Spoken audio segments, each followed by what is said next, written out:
So, welcome everyone, and thank you for listening. So, everyone talks about healing your inner child, the little one, the 3-year-old, the 5-year-old, and the 7-year-old who didn't get their needs met. And that work is extremely important, essential even. But there may be another part of you that's still hurting, still hiding, or still carrying the wounds that nobody talks about. Your teenager. That 13-year-old who felt like an alien in their own body. That 15-year-old who was convinced they were fundamentally wrong. And that 17-year-old who was so lonely they thought they might disappear. We do all this inner child work and we skip right over adolescence. We act like wounds stopped at age 10 and picked back up at adulthood. But some of your deepest shame, your most painful experiences, and your most formative trauma happened when you were a teenager.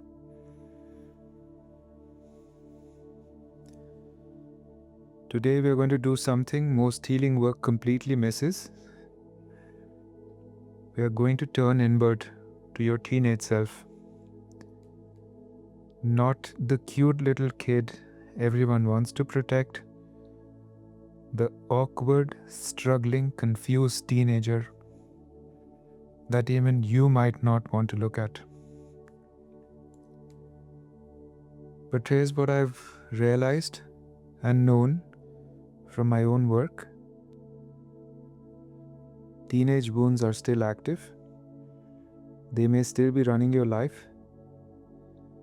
The shame you felt at 14 is still in your body at 34 or 44 or 54. The rejection you experienced at 16 might still be influencing how you show up in relationships today.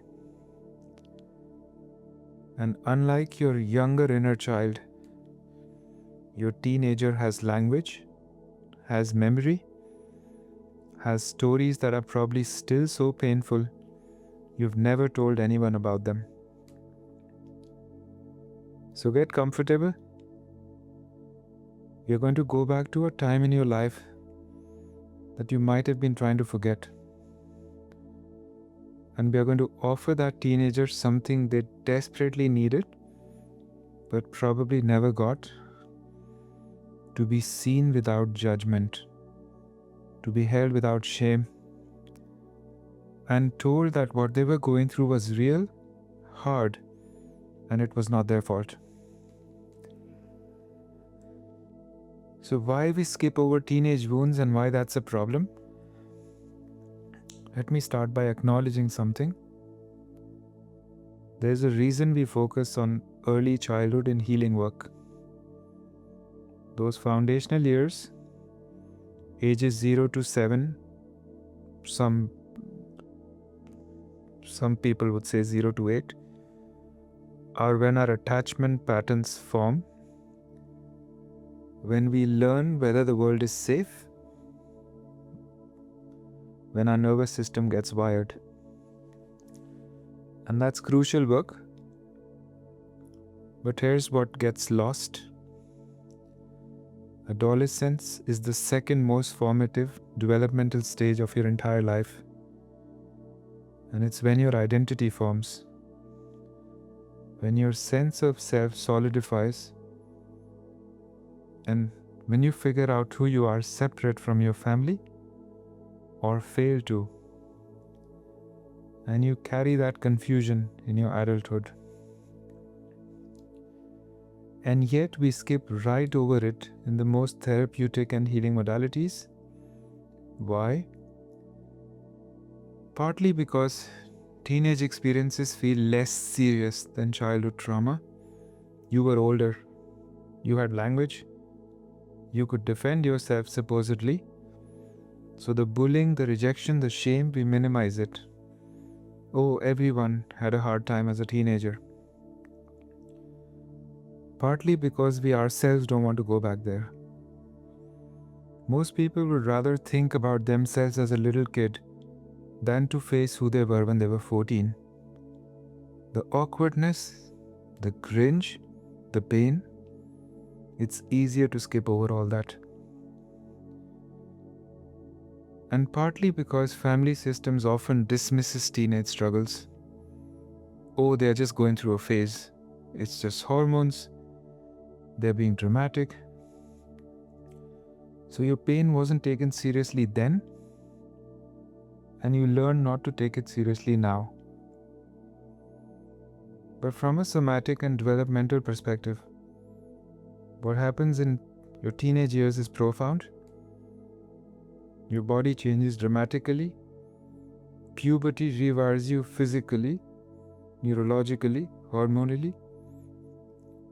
And your brain is undergoing massive reconstruction, particularly in the prefrontal cortex and your limbic system. You're literally becoming a different person now. And physiologically, you're in what developmental theorists call identity formation. You're trying to answer these questions. Who am I? Do I belong? Am I okay? And these are not small questions. They shape your entire adult life. So when something goes wrong during this time, and for most of us, a lot went wrong, it doesn't just leave a mark. It becomes a part of your identity, part of how you see yourself, part of what you believe is true about who you are.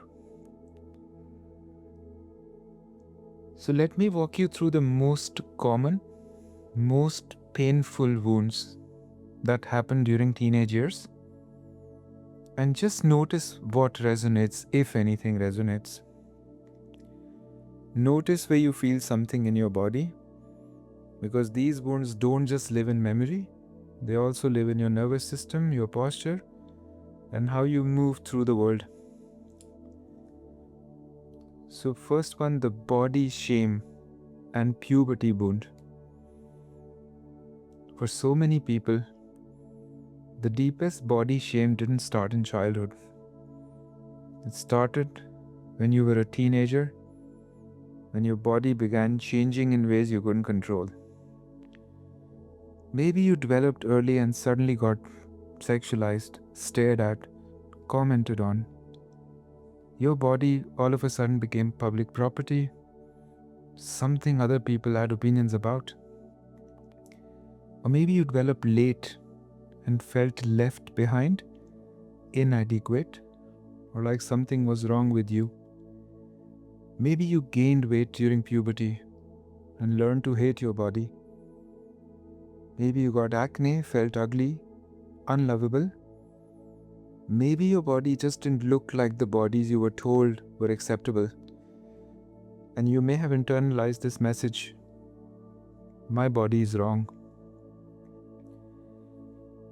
Now, this is when many people learn to see their body as the enemy. When the war with your own flesh begins, and that teenager, the one staring in the mirror with disgust, or hiding in oversized clothes, or refusing to be in photos, that teenager is still inside of you, still believing your body is a problem to be fixed. Now, adolescence is also when social belonging becomes everything. Not because teenagers are shallow, but because connection is how you figure out how you are outside of your family. It's a survival need. And for many people, this is when the most brutal rejection happened. The bullying, the exclusion. Maybe there was a rumor that destroyed your reputation. The friend group that turned on you. The lunch table where there was no seat for you. Maybe you were mocked for how you looked, how you talked, what you liked. Maybe you were called names that you can still hear in your head today. Maybe you tried so hard to fit in that you erased yourself completely and still didn't belong. Or maybe the rejection was quieter. Maybe you just didn't have friends. You were lonely, invisible, and you learned there's something about me that makes me unworthy of connection. I don't belong, and I'm on the outside. Now that wound, I don't belong wound, it doesn't just go away because you're an adult. Your teenage self is still carrying the belief that you're fundamentally unwanted. Now another wound that deeply affects us: sexual shame and early experiences. Now adolescence is when sexuality awakens.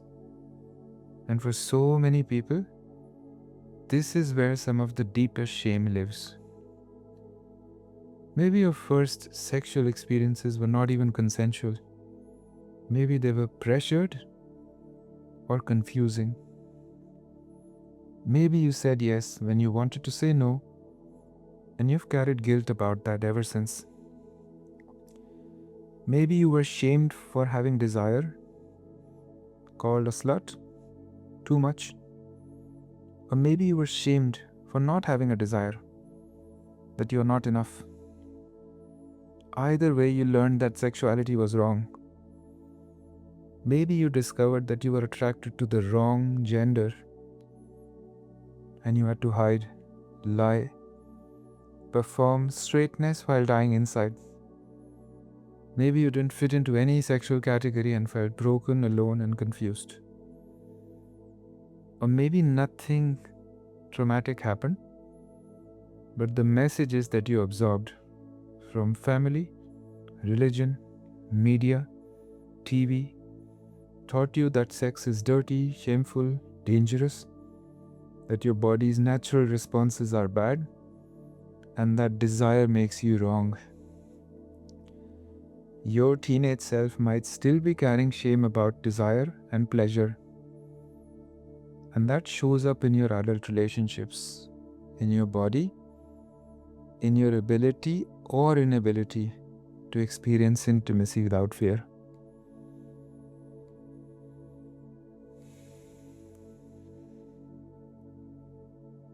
Now, the central task of adolescence is identity formation, figuring out who you are. And for many people, this process was interrupted, distorted, or shut down. Maybe your family couldn't handle you becoming your own person. And every time you tried to differentiate, to have your own opinions, your own interests, and your own path, you were punished, shamed, or pulled back. So you learned that being myself is dangerous. I have to stay small, stay acceptable, and stay who they need me to be. Or maybe you tried on different identities, different music, different clothes, different friend groups, and you got mocked for it. You are so fake. Stop trying to be someone you're not. But the truth may be you were just trying to figure out who you are. And the ridicule taught you, don't explore, don't experiment, stay in your box. Maybe you never had the space to figure out who you were because you were too busy managing your family's needs, or because depression or anxiety consumed you, or you were just trying to survive. And now as an adult, you might still feel like you don't know who you are, like you're a performing version of yourself rather than actually being yourself, because that teenager never got to complete the developmental task of becoming. For some people, adolescence is when the pressure to achieve became unbearable. when your worth became tied to grades, sports performance, getting into the right school, or something else. Maybe your parents' love felt conditional on your success. Maybe you internalized the message, if I'm not exceptional, I'm worthless. Maybe you burned yourself out trying to be perfect, and the perfectionism is still running your life. Or maybe you failed, or felt like you failed, and the shame of not living up to expectations has haunted you ever since. The teenager who didn't get into their dream school, who quit the sport they were supposed to excel at, who was told they were wasting their potential, that teenager is still trying to prove its worth. From a family systems perspective, adolescence is where children are supposed to begin separating from the family. It's a natural and healthy developmental process, but many families experience this as threat, betrayal, and loss. Maybe every time you try to assert your independence, your family made you feel guilty. After all that we have done for you, you're breaking your mother's heart. You're being so selfish. So you learned, my anatomy hurts people I love. My independence hurts people I love. And growing up means betrayal. Or maybe the opposite happened. You were pushed out too soon. You were rejected for trying to still be a child. You're too old for that. Grow up. You should be able to handle this yourself. So you learned, maybe, I'm on my own. No one wants to take care of me anymore.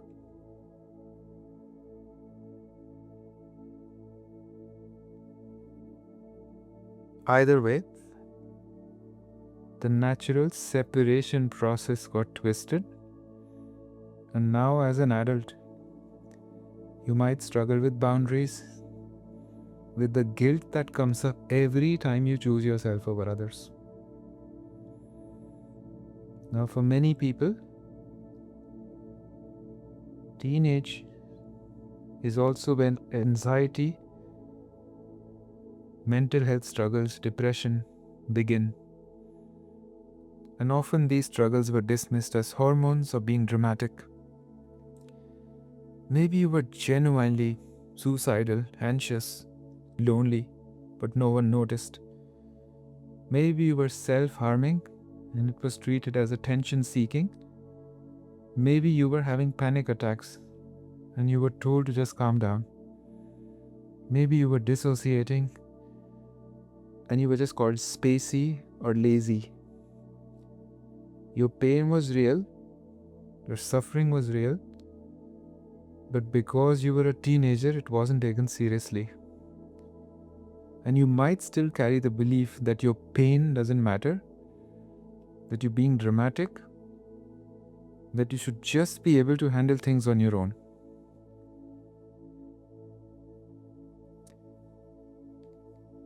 So how your wounded teenager shows up in your adult life?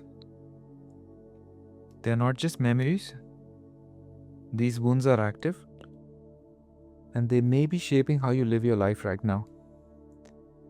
If your teenager was rejected, your adult self might struggle with deep fears of abandonment, and you might people please to avoid rejection. You might push people away before they can leave you. You might never fully let anyone see you because the teenager in you is terrified of being mocked. If your teenager was ashamed of their body, your adult self might still be at war with how you look. You might avoid mirrors, photos, intimacy. You might spend enormous energy trying to control your body, fix your body, hide your body even. If your teenager was confused about identity, Your adult self might still not know who you are. You might change yourself depending on who you're with. You might feel like you're an imposter in your own life. If your teenager was pressured to perform, your adult self might be a perfectionist who can't rest. You might have given up entirely, convinced that you'll never be good enough, so why try? If your teenager's sexuality was shamed, your adult self might still struggle with intimacy, with pleasure, with allowing yourself to want and be wanted. The teenager doesn't go away. They don't heal just because you get older. They're still inside you, still hurting, and still operating from those old wounds, those old beliefs, and those old fears. From a somatic perspective, childhood wounds have specific signatures in your body from your teenage years. They show up differently than early childhood wounds because they happened at a different developmental stage. Body shame from adolescence can live in your posture. Shoulders rolled forward, chest collapsed, trying to take less space, hiding, or the opposite, rigid posture, holding yourself in constant tension and trying to look acceptable, perfect, and controlled. Social rejection wounds often show up in your throat and your chest. The teenager who couldn't speak up, who was mocked for their voice, who learned that expressing themselves was dangerous. That teenager left you with a tight throat, restricted breath, and words you still can't say. Sexual shame lives in your pelvis, your hips, and your lower back. Tightness, numbness, disconnection from that part of your body. The teenager who learned that their sexuality was wrong is still holding that shame in your body, still bracing against desire, against pleasure, and against being fully alive in their sexual self. Identity confusion and performance pressure often show up as chronic tension in your shoulders and your jaw. The weight of trying to be who you're supposed to be, the grinding of pushing yourself beyond what's sustainable, the exhaustion of performing rather than being. And often, teenage wounds create a specific nervous system pattern, hypervigilance about how you're being perceived. Your nervous system is constantly scanning. Do I look okay? Am I saying the right thing? Are you judging me? Do I belong? Now that's your teenager. You're still so terrified of rejection, still trying to get it right so they won't be hurt again. Now here is what I want you to understand. You can do all the inner child work in the world, but if you don't turn in towards your teenage self, you may be missing a huge piece of your healing because your teenager holds your shame, your teenager holds your identity wounds, your teenager holds your social anxiety, your body image struggles, your sexual shame, your fear, and your rejection. And until you actually meet that part of you with compassion, those wounds will still stay active. The difference between healing your young child and healing your teenager is this. Your young child needed safety, acknowledgement, attunement, and to know that they were loved. Your teenager needed something different. Your teenager needed to be seen as they actually were, not as who the family needed them to be. They needed their pain to be taken seriously. They needed permission to be themselves, even if that was messy, confused, and someone who was struggling. Most of us never got that. Our teenage pain was dismissed, minimized, or even mocked. And we learned to dismiss it ourselves. I was just an awkward teenager. Everyone goes through that phase. But what if it actually mattered? What if the 14-year-old who felt so alone needed someone, even the future you, to come and say, that was hard. That was really hard. And you weren't being dramatic. You were struggling and you deserve support. The 16-year-old who hated their body needed to hear, your body wasn't wrong. The messages you got were wrong. What if the 17-year-old who couldn't figure out who they were needed to hear, it's okay that you didn't know. It's okay that you were confused. That's what you were supposed to be doing. So that's what we're about to do now. You're going to meet your teenage self, not to fix them, not to rush them through their pain, but to finally give them what they didn't get back then, to be witnessed, to be taken seriously, and to be told that their experience matters. So let's meet your teenager. Let's listen. Just get comfortable. You can sit and lie down and keep your eyes open and keep your eyes closed. Whatever allows your body to feel safe and supported, just do that now. And take a breath.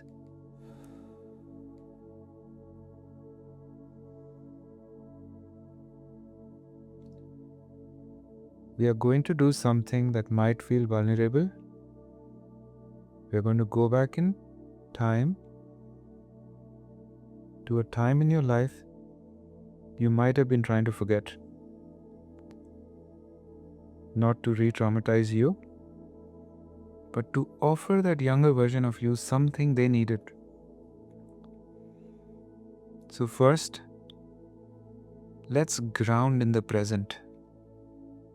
You are here now. You're not a teenager anymore. You have survived. And whatever happened, you've made it through. Feel the surface beneath you.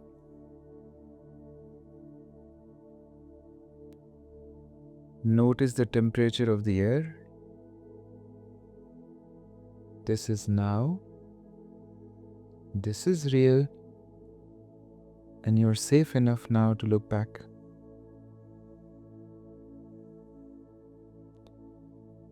Now gently, I want you to let yourself remember being a teenager. Not a specific moment, just the general sense of being 13, 14, 15, 16, 17, whatever shows up. And just notice what comes up now. An image, feeling, or a body sensation.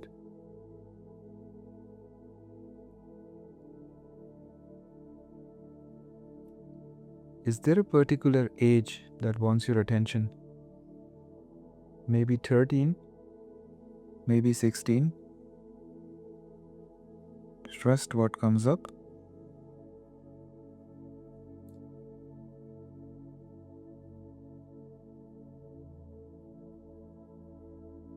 And remember, there's no right or wrong way to do this.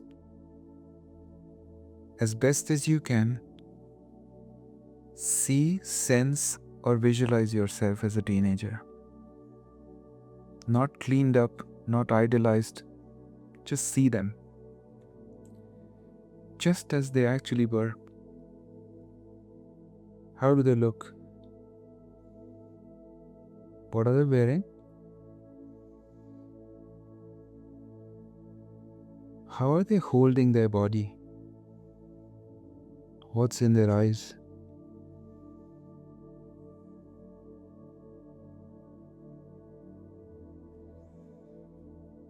Just notice how it feels to see them. There might be tenderness.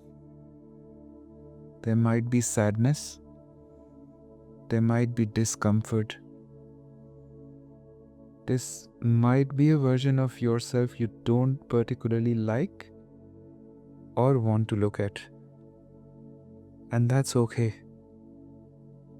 Just notice.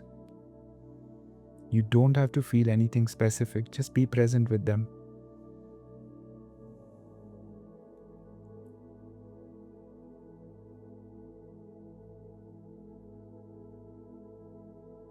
Now, ask this teenager, what are you carrying? What's weighing on you? What are you carrying? And what's weighing on you? And now just listen. Not with your mind, but with your heart. What do they say? Or if they don't have words, what do you sense?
Maybe they are carrying shame about their body.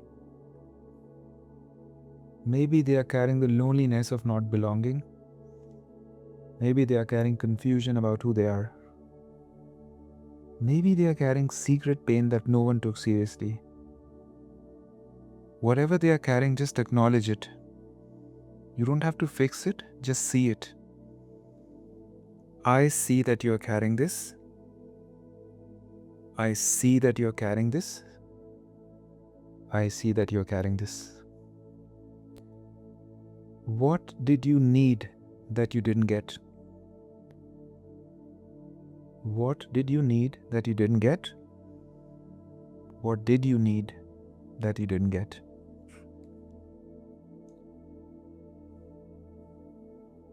Maybe they needed someone to tell them their body was okay.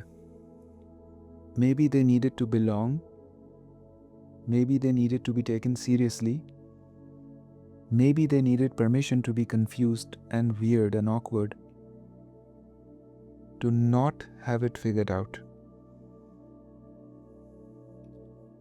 Maybe they needed someone to see how much they were struggling and say this. This is hard. You are not being dramatic. What you're going through is real. This is hard. You're not being dramatic. What you're going through is real.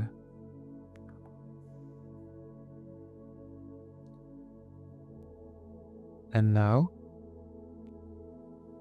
from your adult self, can you offer them that? Can you give them what they didn't receive? You may want to hold your body. You can put your hand on your chest, maybe another on your stomach, if you feel guided to.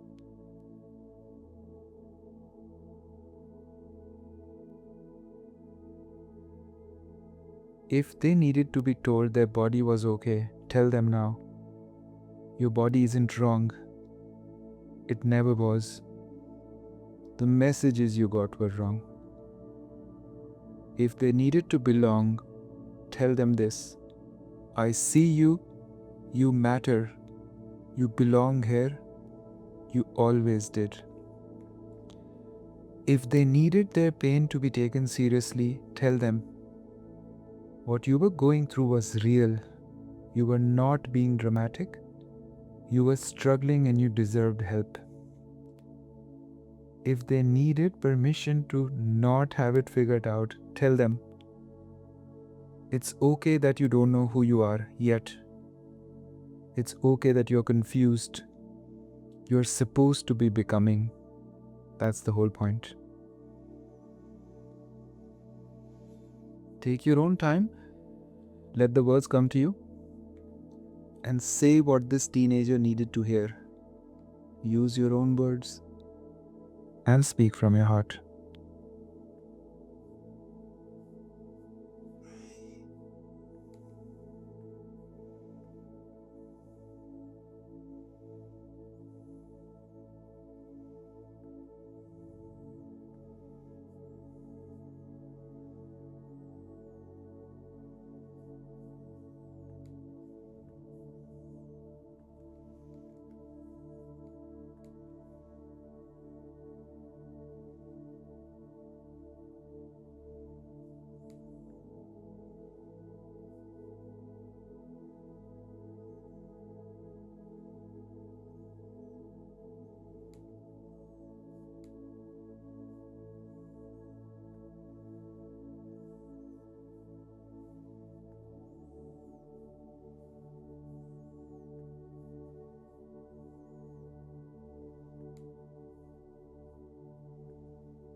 And now notice how this teenager responds.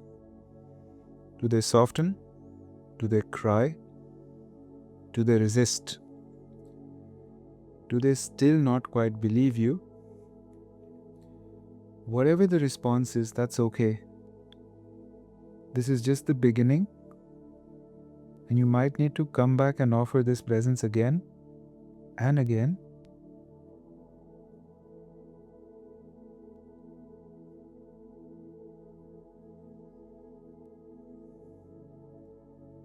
Now just imagine yourself wrapping your arms around your teenage self. Whatever work or exchange needed to happen between you and your teenage wound that has happened, just imagine yourself wrapping your arms around them, or maybe just imagine a thread of light connecting your heart to theirs. You're not leaving them behind. You're just bringing them with you, integrated, whole. Now slowly, gently, as we step out of this, bring your awareness back to your body right now. And just for a moment, notice what does it feel like to have included this part of yourself, which may have already been there.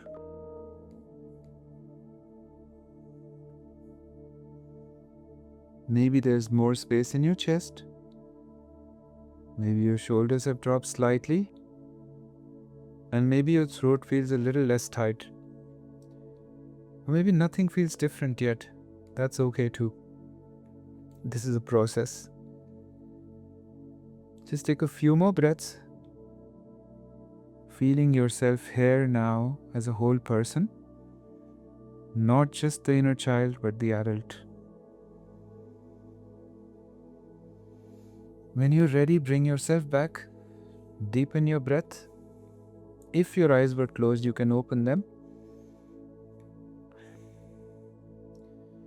What I want you to take with you before we close is this. Your teenage years mattered. The pain you experienced then wasn't just a phase. It shaped you. And it's still shaping you unless you turn towards it with compassion. Healing the wounded teenager is different from healing the wounded child. Your child needed to know that they were loved.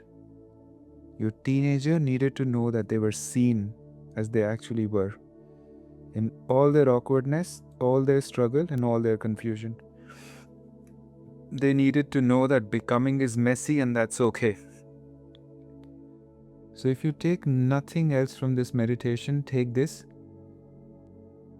The teenager you were is still a part of you. They're not gone. They're not healed just because you grew up. They're still there. Still carrying those wounds, those beliefs, those fears. And you can turn towards them. You can offer them what they didn't get. You can tell them their pain was real. You can tell them they were not being dramatic. And you can tell them they deserve better. This doesn't fix everything, but it starts to integrate a part of you that's been frozen, hurting, or waiting to be seen. Please be patient with this work. Your teenager might not trust you right away. They might still be protecting themselves from more disappointment, more dismissal, and more pain. And that's okay. Keep showing up. Keep offering presence. And eventually they'll start to believe that this time someone actually cares. And that someone is you. Thank you for being brave enough to go back. Thank you for not skipping over this part of the story. Thank you for giving that younger version of yourself what they needed. And thank you for letting me be your guide. Namaste.